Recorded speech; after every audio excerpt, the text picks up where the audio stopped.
The almost total absence of coverage of the campaign in the state broadcast media was problematic. All parties received less than 2% of coverage in the news on the state television. This limited the possibility for voters to make an informed choice. We note that few women were placed in a winnable position on party lists for the election. However, I was impressed by the active engagement of women, and particularly young women, in informing voters about their rights and educating about the election process. It's my sincere hope that more women and young people will use their energy not only for such civic engagement, but will participate in elections as candidates. The long-term stability and development of Tajikistan requires that the voice of women and young people are heard. It has been a pleasure to return to your beautiful country and to again benefit from your warm hospitality. I want to thank the people of Tajikistan for your welcome to all of us as observers. Thank you. Thank you, Mr. Day. I'll now ask Geert Beckegaard, head of the OECD Parliamentary Assembly delegation from Norway. Thank you. Before adding my particular comments, let me say that I fully support what was said by my colleague right today. While we have noted some improvements, for example, in the electoral law, the ranges of incumbency were still misused. Greater equal treatment in law and in fact for all political forces is required for Tajikistan to live up to its democratic commitments. I was pleased to see that some choice existed for voters, and I hope that in the future there will be more space for a vibrant campaign. As a member of Parliament myself, I have campaigned in many elections. The freedom to get your message across to voters is vital. Therefore, I was particularly concerned to see the limitations of possibilities for the candidate to campaign.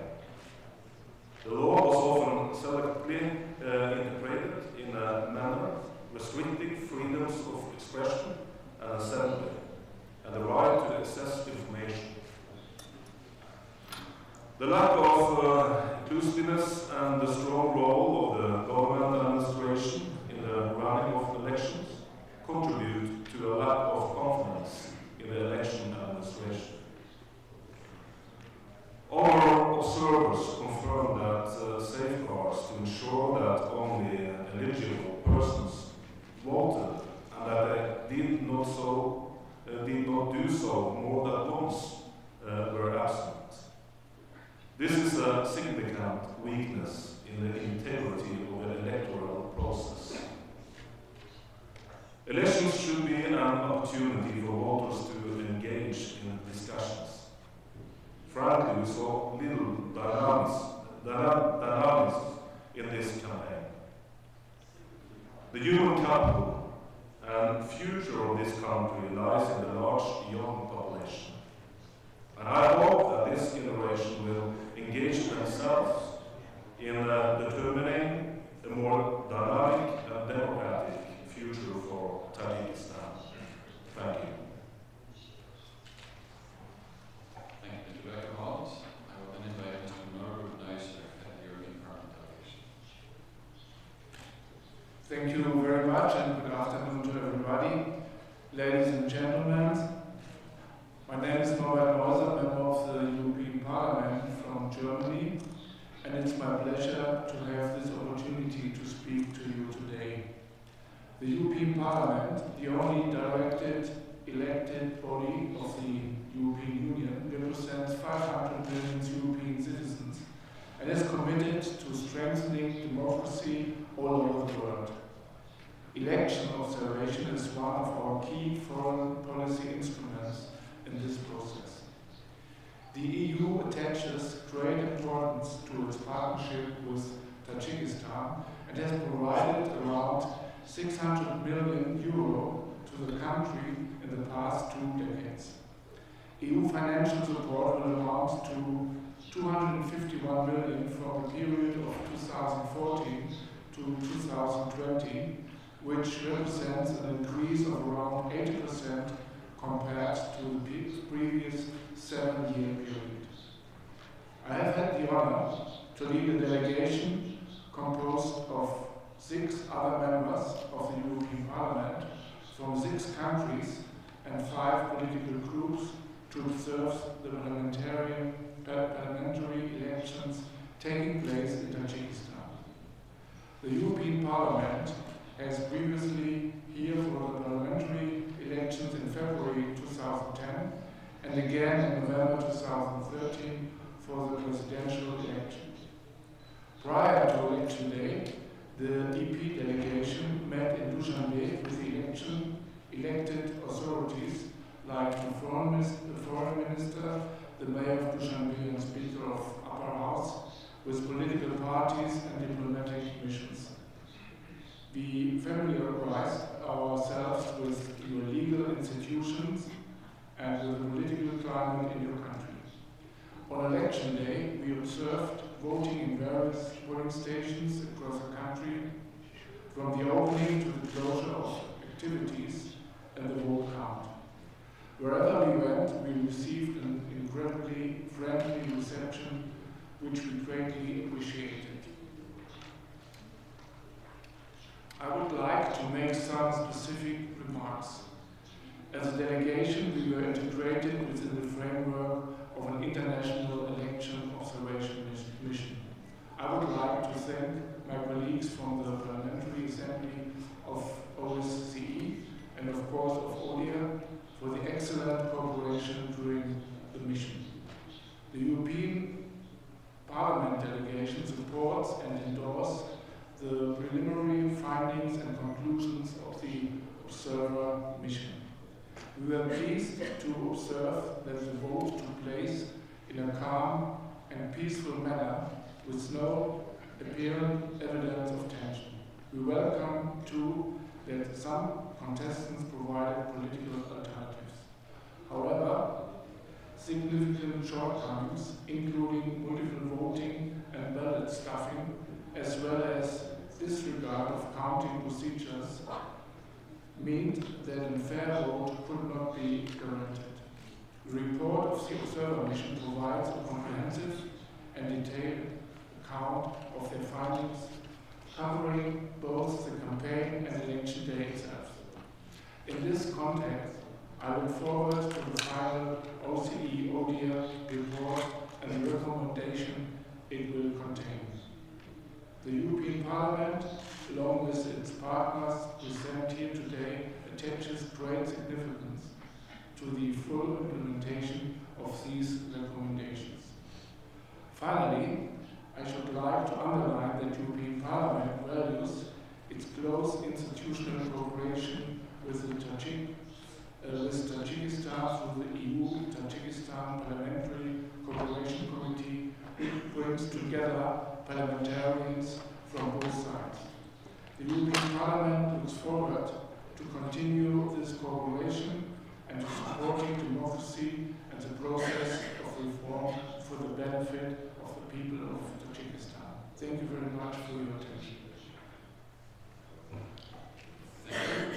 Now I'll call on Mr. Nikos Arashti, head of the Election Observation Mission employed by the OSCE Office for Democratic Institutions and Human Rights. Thank you very much, ladies and gentlemen. First words are that of gratefulness to the government of Tajikistan for inviting the observation mission, and my tribute to the clearly peaceful, peace-loving, I would say, character of the election process. Some numbers are, I believe, necessary, especially for the press, about our mission. We have arrived here 1.5 months ago, and our long-term observers have visited even several times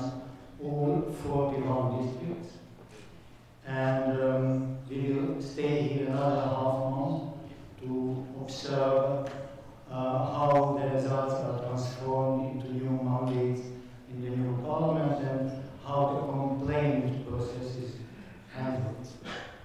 And it was a joy to be joined in the last 3 days by the more than 800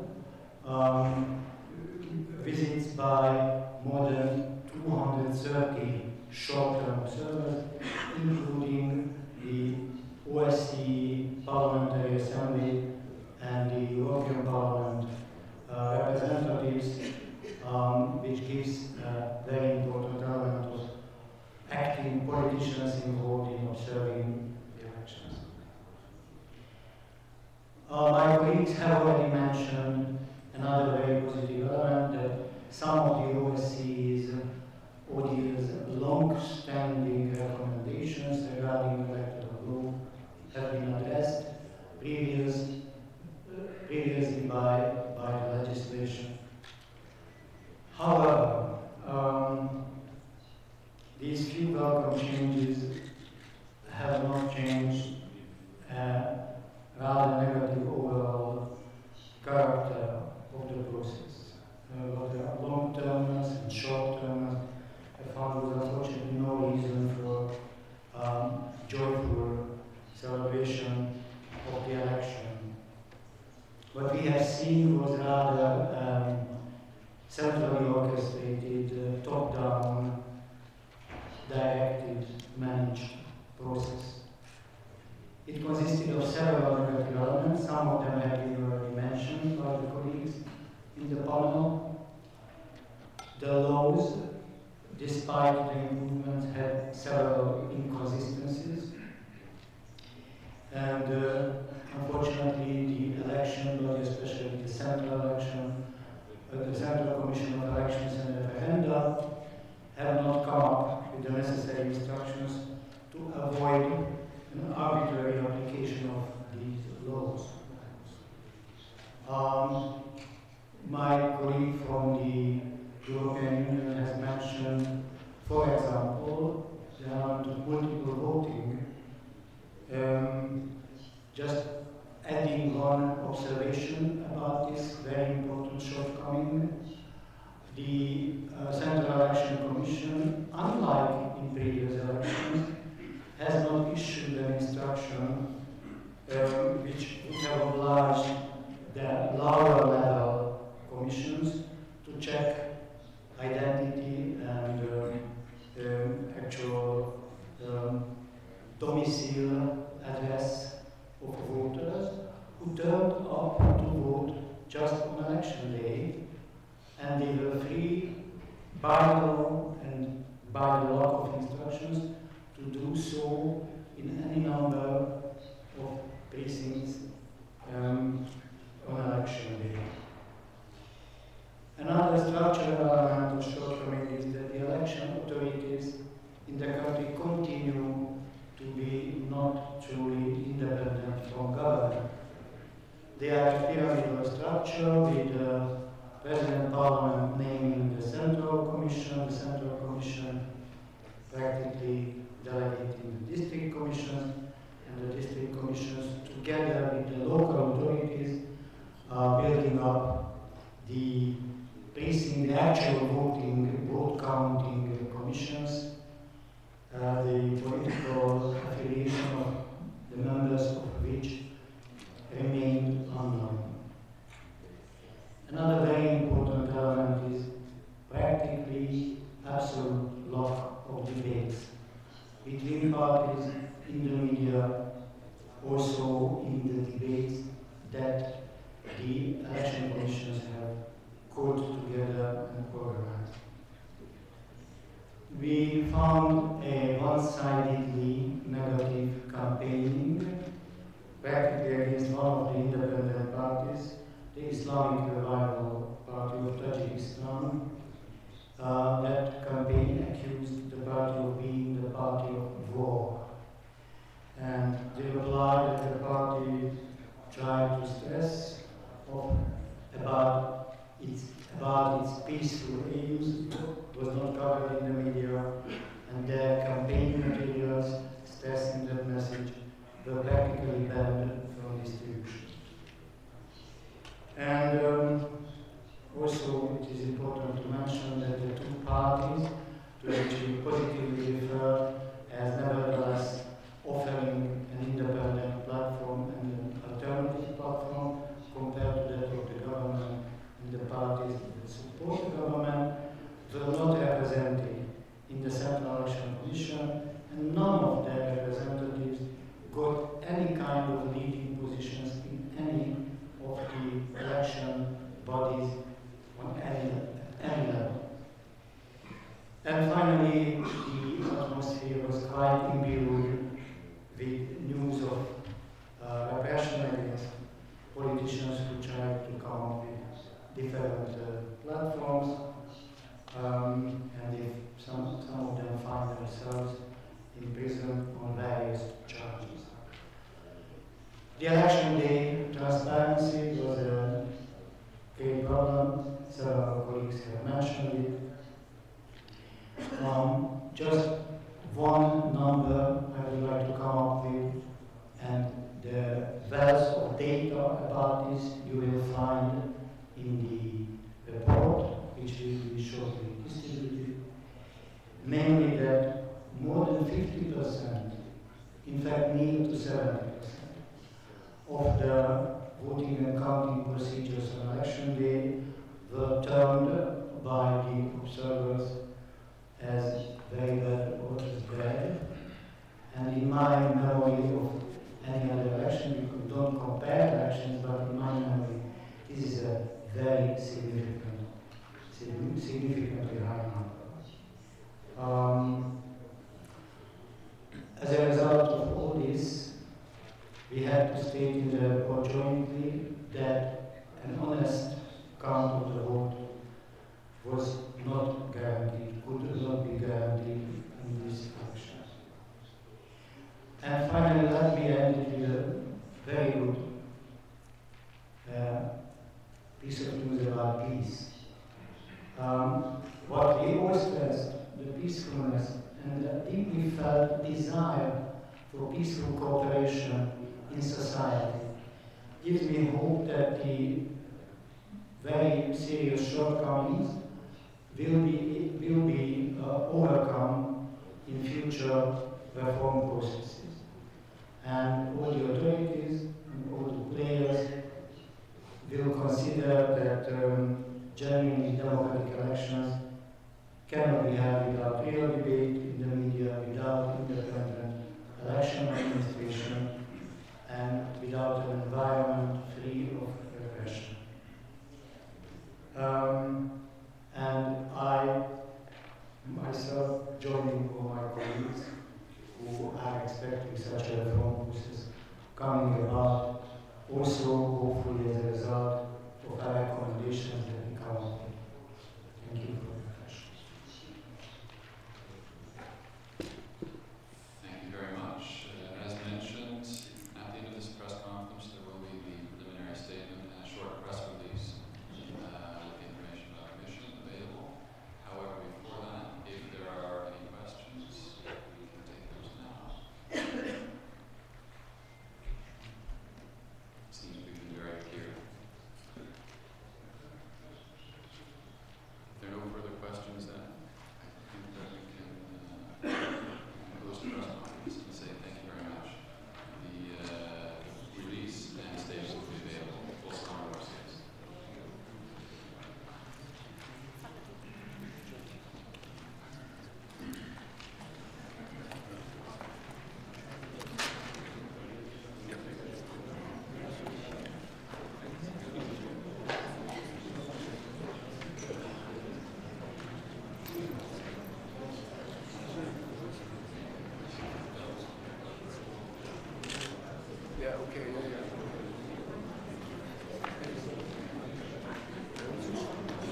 But I see that he is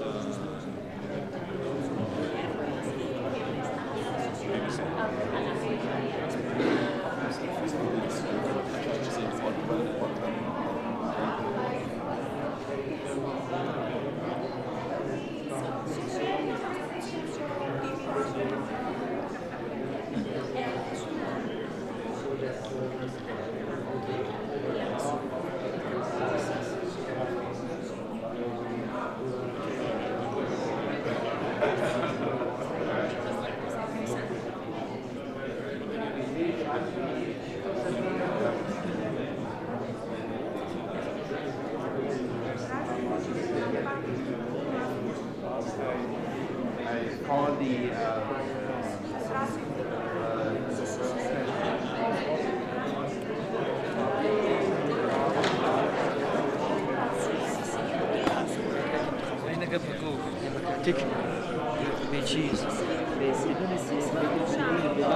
شمارش آرای درست بگم ممکن نیست چیز یک برگزار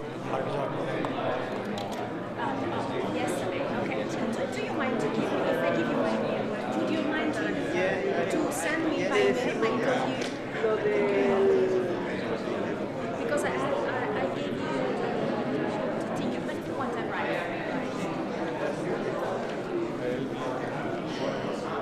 Excellent. Do you mind to make also now so I can Okay, check thank my you, Facebook? thank you.